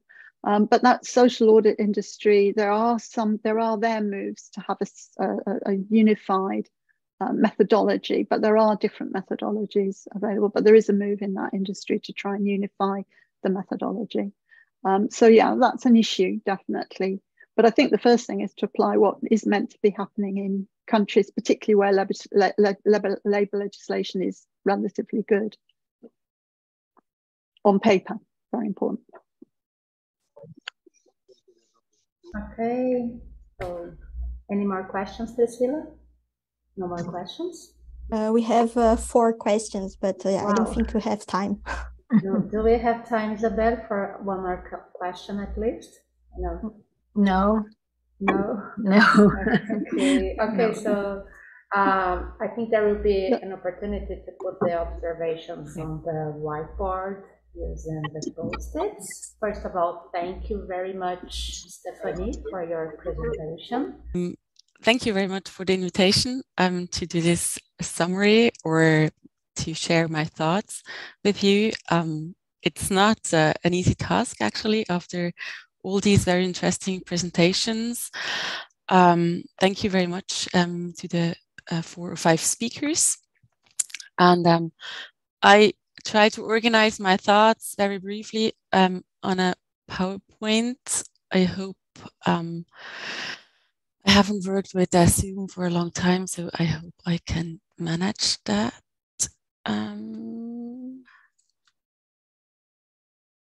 Share. So can you see it? Yeah, it's good. Okay. So good.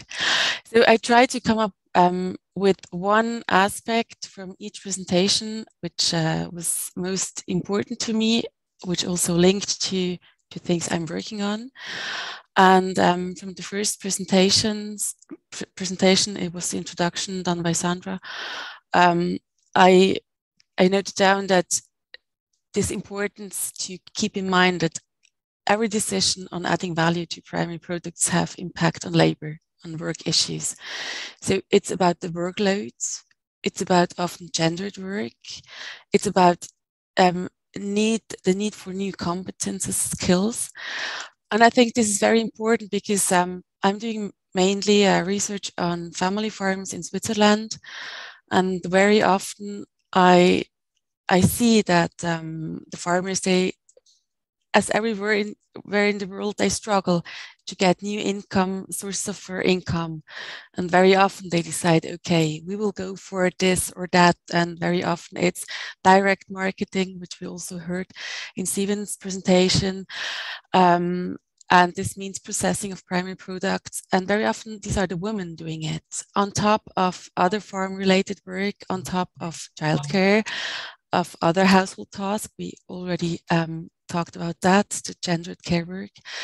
And so I think this is very important that to bear in mind also from the consultant sector.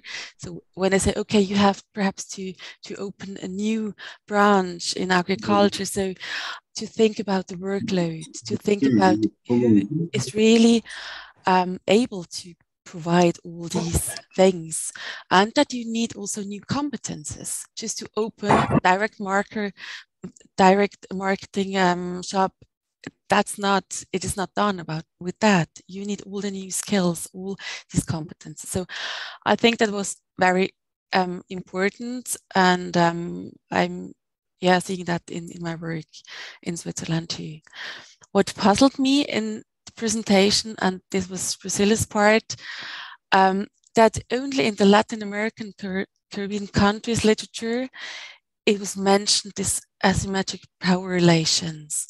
And you also talked about in the other literature you saw about gender, etc. But these power issues, which are so important, I think, it was puzzling that this was only a topic in this field of literature. So why the other authors do not talk about that? Because it's not only a topic in Latin America or in the Caribbean countries, it's everywhere. And so that was puzzling. And so perhaps that would be important to have a more detailed look into that. Who is talking about this power relations, these power issues? Because I think when we are talking about gender, racism, migration, we have to talk about power. And also when we talk about labor issues in agriculture, we have to talk about power relations too. So, sorry, that was wrong in my animation thing when I prepared it. So the second point based on Steven's presentation was that he thought that il a pensé, enfin, quand il a parlé,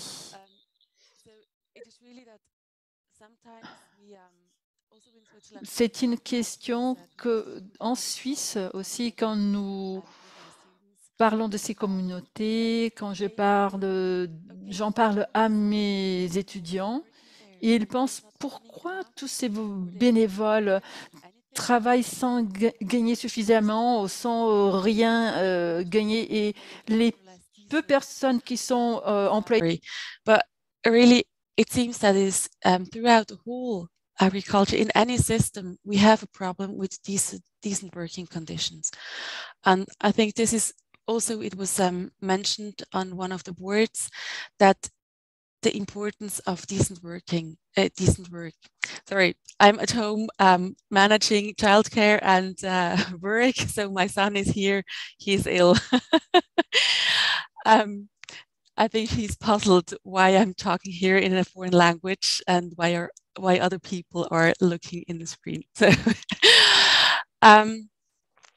yes, so I think this is very important that we bear in mind that when we have also alternatives in agricultural production and in agricultural also marketing, that decent working conditions are always important, but it's very difficult to guarantee them. Then in the third presentation by Nicola, I was it was important for me to see how she said, okay, we have this food system lens, and it is very important to have this system lens and not only the value chain lens. But then I thought, okay, it's even more complex. Like the picture you showed, they were very fancy. Can you stop it, please? My son is playing with the light. Can you just stop? Kannst du aufhören? Miro, abstellen bitte. Sorry for that. So I think it is more complex. I think it's very important to have this system lens, but it adds more complexity because I think already the value chain lens has quite a lot of complexity, and how to go about this research, this complexity when doing research, when you have this food system lens. So this was just a question I had. Then something which struck me when Stephanie was presenting her or doing her presentation, that she said that the workers, and very often these are the casual or the women workers, they are the only buffer farmers have against the big buyers. And so this picture of, we have it like the cyclist, and you give the pressure always down to the lower level. So that was just saying, this is really a problem, and we have to there is a need for change, so that also the farmers have more possibilities to provide decent working conditions. And I just had this morning discussions with someone from the Organic Farmers Association and or the Label Association, and she really said, when we talk about decent working conditions, the farmers very often say, but our products need to have more worth. So if we don't receive enough payment for our product, so how can we pay our workers?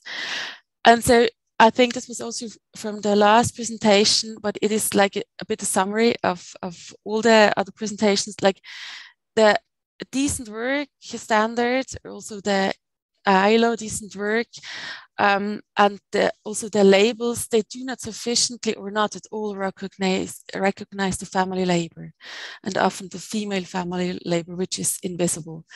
And we have been talking about that also after the symposium of the International Association of Working in Agriculture, this decent work topic, which is very important, but very often not enough to grasp all the forms of agriculture, and especially not the the most traditional form, the family farming. And so I think there is, from my point of view, and also from others from the IAWA, that we need more research on decent work in these forms of agriculture. So thank you very much for listening, and yeah, perhaps you have some comments on that, or also by email afterwards. Thank you. Thank you very much, Sandra. Also, at the same time, taking care of your child and doing a brilliant synthesis and of what you thought, what was important for you from the webinar. So it's now the end of our webinar. Thank you very much to the 5 keynote speakers for their presentation. Very interesting, contrasted and interesting at the same times.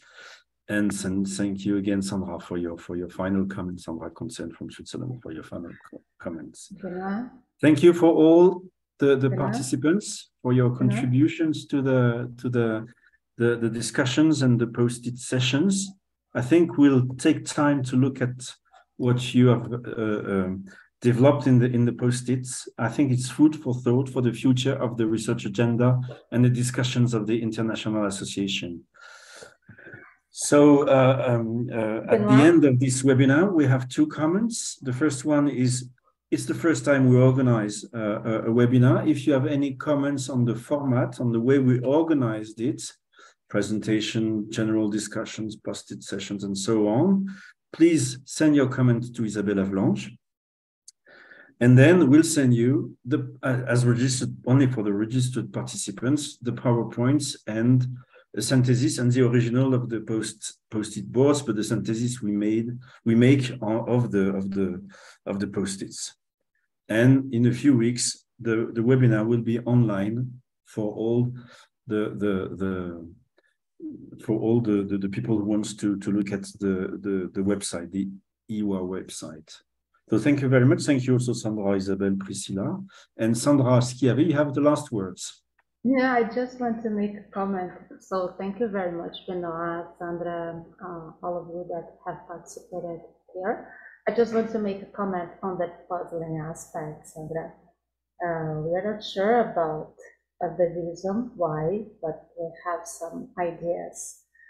One thing that it might be more obvious is that we changed the equation and we included other terms. But to tell you the truth, that's something that we should investigate deeper. But at least my insight is exactly what brought us to use yellow as our 3rd databases, because we saw that when you consider Scopus and Web of Science, we have studies in other countries, in underdevelopment countries or developing countries, but most of those studies are conducted by people from developed countries, mainly Europe or United States. And that was something that for us from Latin America bothered. Why not look at the research that we are producing in our own place, you know, from our own reality?